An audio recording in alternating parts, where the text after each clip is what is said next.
Ang dambuhalang serye ng Kapuso Network magbabalik na this 2025.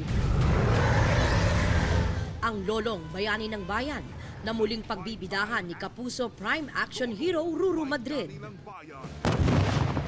Sa Season 2, mas pinalevel up ang aksyon. Bilang basta isa, dalawang kontrabida makakaharap niya dito, kundi napakarami. Matapos manalo bilang Best Supporting Actor sa 50th Metro Manila Film Festival para sa Green Bones, mas motivated at inspired daw si Ruru na paghusayan pa ang pagganap bilang si Lolong.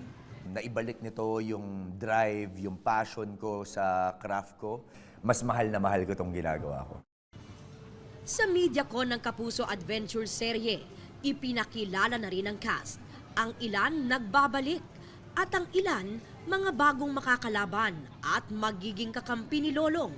Kabilang na sina John Arcilla, Jean Garcia, Martin Del Rosario, Paul Salas, Rocco Nacino, Rochelle Pangilinan, Noni Buencamino, Leo Martinez, Nikki Valdez, Mikoy Morales, Rojun Cruz, Clea Pineda at marami pang iba.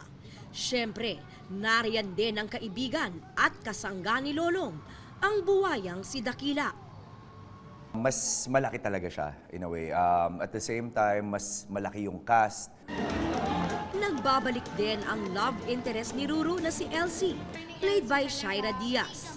Sa Season 2, masusundan ang kanilang love story at masasagot din ang ilang katanungan.